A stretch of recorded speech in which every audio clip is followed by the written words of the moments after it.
So the guys over at Submission Audio teamed up with my guy Jacob Umansky, awesome bass player, plays with intervals, crazy thumping technique, all that stuff.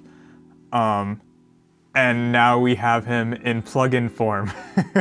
So just like Grove Bass, UMANSKYBASS is pretty much Jacob Umansky in a box, right? So all of his technique, his signature sound and tone, it's all there, and of course it sounds amazing, just like Grove Bass. And so in this video, I'm gonna kind of give like a walkthrough of the plugin, and then also a tutorial on how to program realistic bass thumping with the plugin. Awesome, so let's start a walkthrough of the brand new plugin. Sweet, so this is the plugin. If you've used Grove Bass, it's a very similar setup, but if you've never used a Submission Audio plugin, I'll kind of give a walkthrough. So on the bottom, underneath the fretboard, you'll see we have these four options: DI, clean, grit, and heavy. And these are basically tones that you can choose from, like preset tones that Jacob Umansky and Submission Audio created together. So DI is basically if you want to process the bass sound yourself, use something like Parallax or even the stock Logic bass amp plugins. And then clean, grit, and heavy are tones that sound like Jacob, right? So I'm gonna loop this short section here.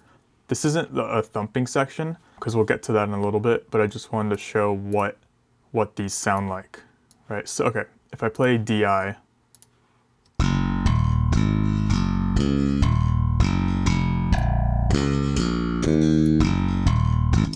it sounds pretty much exactly how Jacob's bass DI sounds, right? So then you can throw your own stuff on it. Like for example, if I add just the stock plugin in Logic,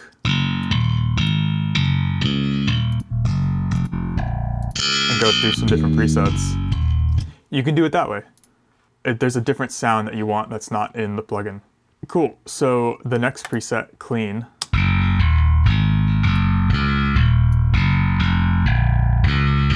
And then within all these presets, there's this mixer button above them. So if you click mixer, you'll get a couple options. And then depending on the setting, some of them will be grayed out. Like for example, on clean, you can't adjust the drive because it's clean tone, right? Here's what happens if I adjust some of these.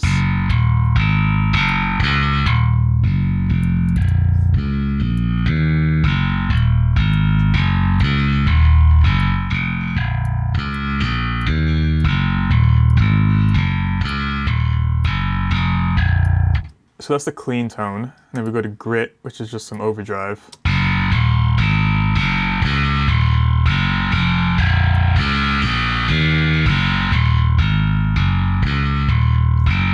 And also, you can automate all of these. So I have automation for the drive that goes from -3 to 2. So during this thumping section, I wanted less drive. And then when it gets to this big open section, I wanted more drive, right? So you can automate these knobs. Right, so just great stuff for mixing. And then the heavy preset, for if you want like a huge metal bass kind of sound. Cool, and then some more settings that you can mess with. If you go to the settings knob on the top right, it gives you all the options for different kinds of bass tones, and you can force certain strings because on a bass and guitar, there's a bunch of different places where you can play the exact same note. So if the plugin is playing the note in the wrong place, you can actually force it to a different string through MIDI. And then you have also all these options for slapping, for hitting dead notes, and then for thumping, which we'll get into. Some other options on the bottom, there's a humanize feature. So if I adjust that, it just makes it not so perfect. Kind of gives it more of a real person if you're after that, or if you want like the super processed perfect bass player, then you can turn this all the way down. I usually leave it all the way down because if I want any variation, I'll program it in MIDI. And then there's this position slider, which is kind of similar to forcing certain strings, but instead it forces fret positions. So like if you look at the fretboard as I turn this, so this whole bottom section of the fretboard is now not going to be used by the plugin. It's a quick way to change how notes are being played, right? So if I have it all the way at 0, then there's going to be some open strings. So if I have it at 7, the MIDI is only going to trigger notes in this section of the fretboard. So it's just a quick way to kind of control how notes sound. You also have this Doom knob, which is like this overdrive thing. I don't really use it, but it's there for if you want some crazy extra overdrive processing thing.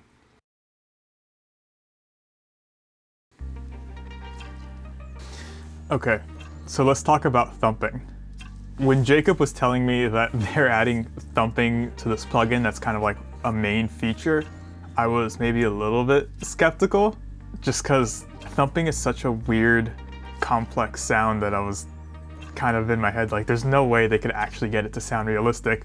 But somehow Jacob and Submission Audio managed to pull it off, and it thumps great, especially for like all the bass stuff. So right now I haven't heard any other bass plugin that does thumping very well. There's plugins that do like slap bass, but thumping's really its own thing. So when I finally tried it and it ended up sounding great, I mean, this is like a game changer for demos. Because before this, I was really only using synths that kind of, that added some attack to layer under the thumping, but it never had the same sound as having real bass thumping with the guitar. So I'll show you guys how to program thumping in the plugin, how to make it sound realistic, what to set the velocities to, how the technique of thumping informs how you're supposed to program it, right? So cool, let's do it. So to program thumping, we're going to be using MIDI to trigger some of these key switch map options. So we're going to be using thump, double thump, and double thump pop, which are at C sharp -1, D -1, and D sharp -1. So this is the section that I already programmed. We'll program a new one kind of after I go through this really quick. But here's what the MIDI will eventually look like. So the top notes here are the notes that I want the bass to be playing. And then the bottom notes here are actually what's triggering the different thumping variations. So down, up, pluck, pluck, which in the plugin is labeled as thump, double thump, and thump pop. So here's what this section by itself sounds like.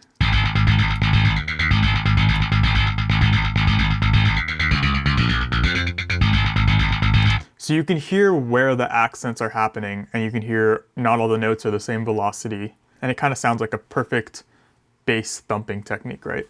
Cool, so let's program one of these from scratch. So I'm gonna extend this. So the first thing you have to think about when coming up with a thumping section is what do you want the accent pattern to be? Because thumping is very much based on accent patterns, and how you program the thumping depends on the accent pattern. So different accent patterns will have different ways of programming it. So let's come up with an accent pattern in 13/8. So I'm gonna say maybe, let's do 5/5/3 twice. So the first thing I'll do is put down MIDI notes where the accents are gonna be, and these I'm gonna program at full velocity. All right, so the first one's gonna be on the 1. Let's do this note. Right, so we have 5, so 1, 2, 3, 4, 5. And then another 5, 1, 2, 3, 4, 5, and then 3, 1, 2, 3.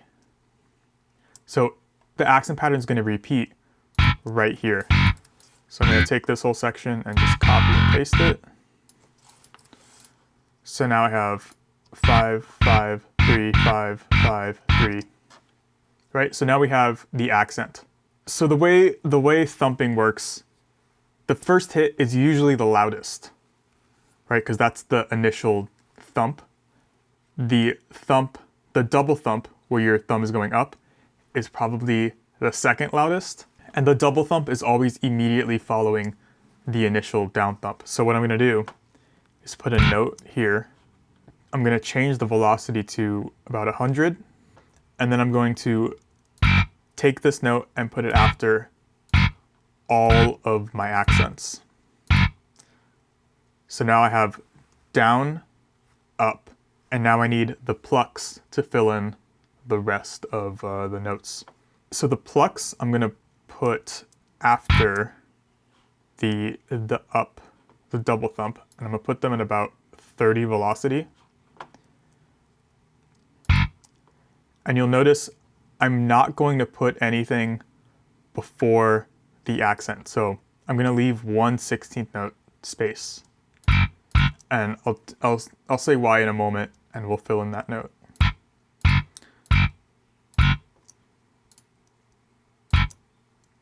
Cool, so we're almost done. Now there's one note left that we need to fill in, right? So this last note is the last pluck before another thump with your thumb.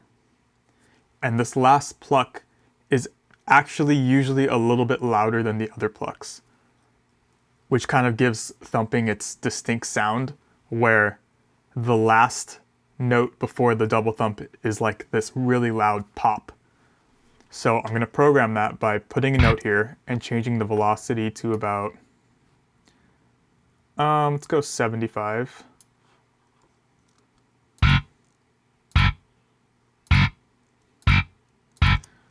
Cool, so now I have all these notes filled in. I have my 5-5-3, 5-5-3 accent pattern. But if I play this, it's not going to sound like thumping.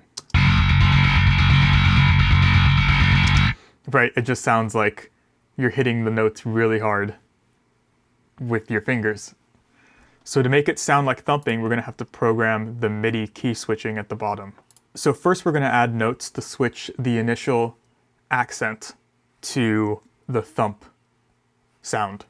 And to do that, we're going to put a MIDI note on C#-1, where all of the accents are happening.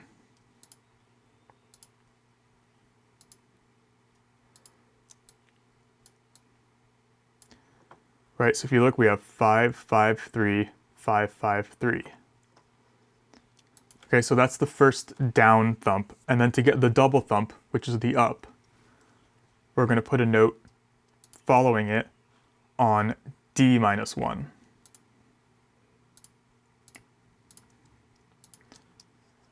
So if I play this how it is right now,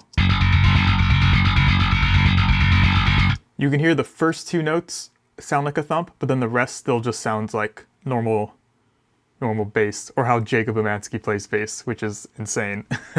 But anyways, so to make the rest of these notes into the thumping sound, we need the plucks. The plucks with your index, middle, and ring finger. So the pluck note is on D#-1. So we're just going to fill in the rest of these notes with D#.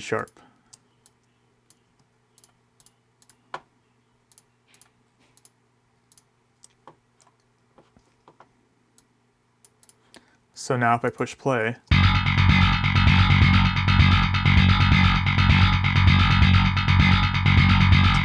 you have thumping, and you can hear it goes. You can hear the 5-5-3 accent pattern in the thumping, even though it's all the same note. Right, now to make this sound a little more interesting, you can change the MIDI notes into an actual part, right? But you have to think about what makes sense to play thumping. What I mean by that is some things are not possible to thump.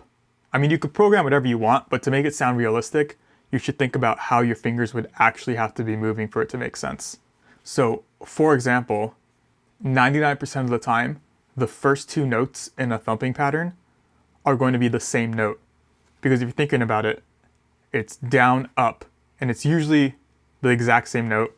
it would be very, very difficult, maybe even impossible, to thump two different strings with the first two notes of a thumping pattern, right? Because how would you go down and then up on a different string when you're going that quick with that accurate and small of a movement?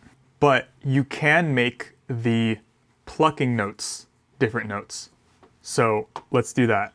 So let's say, I don't want to make all of these different notes, so I'm just going to take a few of them, make them different notes. I like changing some of the notes, some of the plucking notes to the fifth. So if I do that,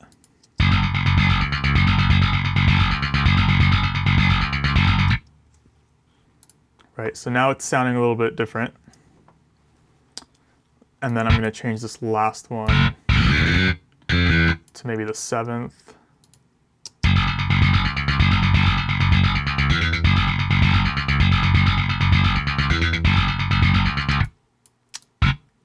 And then this is pretty much where you're writing parts, right?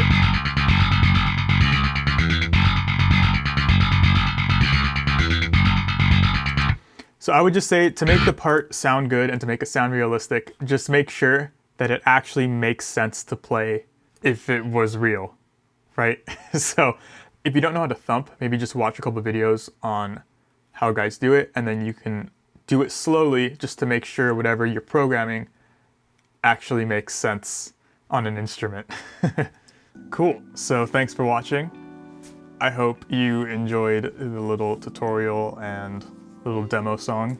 Make sure to like the video, comment, subscribe, share, all that stuff. It helps with the YouTube algorithm. Trying to grow this channel a little bit, so all that stuff helps. Yeah, cool. See you guys next time. Peace.